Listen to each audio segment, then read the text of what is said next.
going on, Jerome's? Unfortunately, well, maybe not unfortunately, but the season is mercifully over for your Minnesota Vikings, and it's been a rough ride. I mean, 7-10, it was less than ideal, and the Vikings showed some fight. Some games they certainly did not, but turnovers, injuries, and everything, it was just... So now the Vikings are poised to draft at 11 in the 2024 NFL draft, and let's go from there. But here are 10 truths for about the 7-10 Minnesota Vikings, the best 7-10 team in NFL history. Woo woo! People are gonna get mad. Don't care. Number one, injuries and turnovers doom the season. So 34 turnovers, you're not gonna win. And the Vikings were bottom 3 in the league in turnovers, and they only got 22 takeaways on the other side. And it was so demoralizing, especially early in the season where the Vikings literally fumbled away the games. I mean, they lost the turnover battle against the Bucs, the Eagles, the Chargers, and the Chiefs, and it was just so frustrating. Right? And the Vikings rallied up and they got things together. They should have beat the Chiefs, but got a couple of nice wins, especially against the Niners and the Packers, and thinking, here we go, but then Kirk got hurt. Yeah. And the injuries to Kirko, the hamstring with JJ costing him 7.5 games, still got 1K. It's crazy, man. Hawkinson with that knee against the Lions, which is really unfortunate. Darisaw missed some time. Davenport.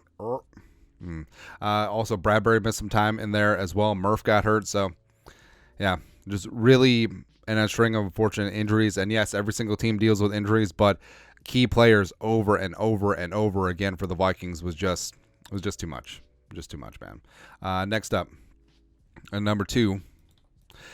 This could be the most transformative offseason in franchise history. Now, this is not hyperbole. I mean, Kirk Cousins could be back. He might not. Danielle Hunter could be back. He might not be. Dalton Reisner, who's been great, he might be back. He might not.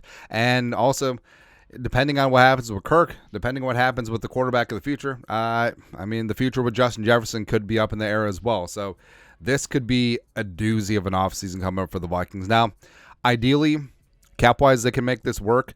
They keep Danielle, they keep Reisner, they keep Kirk Cousins, they extend Justin Jefferson, and go from there. But also, I mean, guys like DJ Wanham, who've been great contributors to this team, is he back at a decent rate? But I don't know. There's going to be a lot of tough decisions coming up. And, yes, you do want to look for the future, especially in this draft where you have tons of quarterbacks that could be the guy. But also, you do have to look at, hey, the Vikings in 2024 have the best chance with Kirk Cousins. And you can have your cake and eat it too. I know people are going to poo-poo, well, the competitive rebuild didn't work. Worked last year to a degree, but we'll see. Next up, number 3. Jefferson is priority 1. So locking him down to a long-term deal. He's heading into his 5th-year option, making $19.743 million on that 5th-year option. So getting him in purple long-term is going to be priority 1. Now, I mean, the money is the money, and he does deserve to be the highest-paid receiver in NFL history before or after CeeDee Lamb gets paid as well. But if it comes down to, hey, I'm only signing here if Kirk is back, the Vikings have to make a decision. Like, will they acquiesce to JJ? Does that make sense? Or will they be able to sell him on whoever the guy is going to be in the draft? I mean, that is still TBD. But since the Vikings are drafting 11, I mean, they have the ability to trade up in the draft. They could sit and pick. There's some quarterback-needy teams potentially ahead of them. But, again, this is a deep class. Like, if you're able to stick and pick and get Penix or stick and pick and get Nix or McCarthy, I mean, you're not feeling bad about that. And it certainly could maybe should trade up for May, Williams, or Daniels. I mean, there's a lot of things up in the air right now, but either way, you have to sell Justin Jefferson on his vision of the future because it is clear. He wants to win. He will do whatever it takes to win, and he's the best receiver in the game. Number 4, quarterback of the future is also number 1. All right, so even if they re-sign Kirk, I think it's imperative for them to spend a first-round pick on quarterback. And so I know a lot of people were saying, like, oh, the Vikings should lose games to improve their draft position. Well, the Vikings didn't need to tank because they kind of did accidentally. But I know people will be like, oh, you know, if you lost a couple more games, could be higher. Again, you draft where you draft. And also, I mean, this class is one where you didn't really need to worry about getting into the stratosphere. because, I mean, there's going to be a massive amount of quarterbacks taken in this first round. Yes, I do think that May Williams-Daniels maybe win play show, go 1, 2, 3, pending on what happens up in trades at the top of the draft, but that sort of is what it is. Now, if the Vikings can't get in there, well, they're not going to trade. Bears aren't going to trade with the Vikings, that's for certain. Washington would probably take a haul. Same thing with New England, but I don't know. Like, if the Vikings want to make a move, it's going to have to be aggressive. That's fine. Or sticking and picking, or moving up slightly, like maybe ahead of Atlanta at 8, getting to Tennessee at 7, or Giants at 6. Yeah, could be a little bit more feasible. Next up, number 5. Both trenches need an overhaul. Now, the Vikings trenches, offensive line, they have the pieces. Like Darisaw at tackle, O'Neal at tackle is solid. Ed Ingram, frankly, played very well this year in spurts. Dalton Reisner has been very good at left guard, and Garrett Bradbury has his moments at center. Right, so there's a lot of things that go either way in that spot. But having some depth as well as some competition on the interior is really important. And on the defensive line, we said it a bunch. Like Harrison Phillips has been playing like Braveheart out there, but he's not a nose tackle. Like, move him to a 3-tech, 4-tech, 5-tech, and we'll talk. But the Vikings completely need to go all in, both in free agency. Can we get Christian Wilkins one time? Can we get Derek Brown one time? Or certainly in the draft, stockpiling up guys like Tavondre Sweat or Chris Jenkins or Byron Murphy the second, all that stuff. All right, so I got to get back to we have the meats on the inside, man.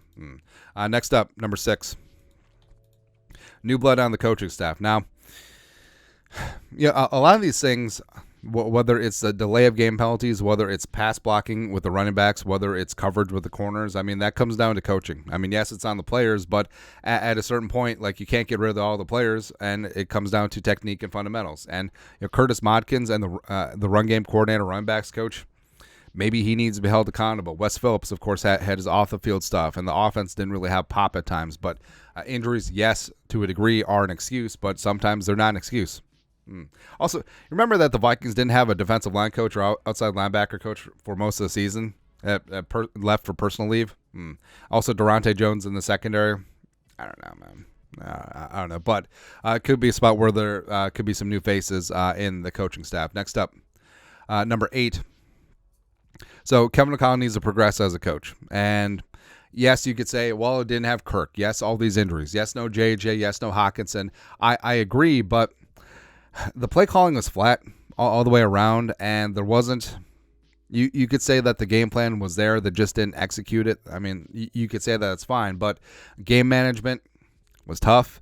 Loyalty to players who weren't performing, kind of tough to see, as well as the quarterback rotation. I think that he made a huge mistake. Frankly, I know he did what he could with Dobbs in the middle of the season, because it would be hard to bench the hot hand, especially the way they played in the Falcons in the first half of the Saints game. But after the bye, they should have picked whoever it was going to be, whether it was Dobbs, whether it was Mullins, whether it was Hall, and all in on them the rest of the way.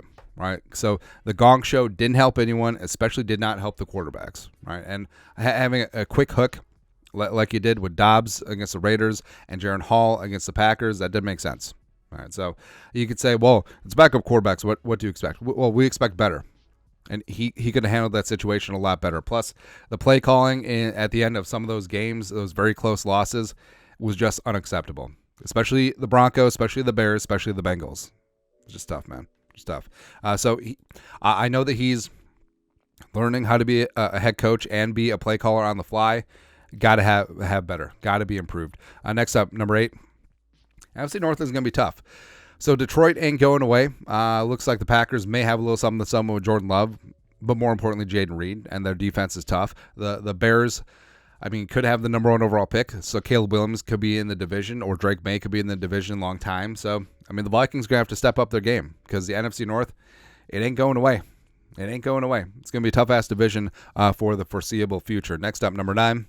This is Kwesi and Kevin O'Connell's Alamo. Now, I understand, it does take time, especially the competitive rebuild and, trying to have your cake and eat it too, which the Vikings, I mean, they did last year, and frankly, they would have this year if there wasn't all those injuries. But, I mean, the NFL stands for not for long, and Kwesi and Kevin O'Connell, like, they have to have more progression next year. Where last year, 13-4, win the division is great, and this year they get a mulligan due to all the injuries, but you got to see progression from the players, and also Kwesi's drafts have to start shaking out a little bit more, right? So he's had some hits with Addison, Ivan Pace Jr. He's had some, the Hawkinson trade was great. He's also had some misses. And he's got to start racking up and stacking up things, and especially the quarterback position, they got to get it right, because having a rookie quarterback ain't no excuse. And now I don't think that they should go all David Tepper on the bit with lambasting Frank Reich and whatnot. But if you get your guy, he's got to be your guy, and you got a year. And you could say that's unfair, but that's how it is in the National Football League. Lastly, number 10, the Vikings are well positioned. So. The laundry list of things that we said the Vikings should do: re-sign Kirk and extend JJ and pay Daniil, all that stuff they can do, because the Vikings have $41 million in cap space, and that includes the void year cows come home hits of $28.5 million for Kirk and $14 million in change for Daniil. And if they're re-signed, all those void year cap hits go back to prorating. And the Vikings can free up cap space. Well, number one, extending JJ. That's going to reduce his fifth-year option cap hit of $19.743 million. So that's pretty easy. Also, they can free up around $11 million if they cut Harrison Smith. Yeah. So the cap's not going to be an issue. The Vikings, like we said in the draft, are in prime spot to find the quarterback of the future, since this is such a deep quarterback draft, and they can just go from there. So I'm very bullish on the future of the Vikings, even though the division is going to be tough. Frankly, the Vikings with their tackles and the playmakers, it's one of the best spots for a young quarterback to be in. So they got that going out for them, which is nice, and just go from there. But that's it. That's at 10 truths about the Minnesota Vikings on Tell the Truth Monday. Let us know your thoughts and our thoughts in the comment section below. Subscribe for daily Vikings takes. Want to support the work? Put a little something in the Venmo. But till next time, Skull Production Value.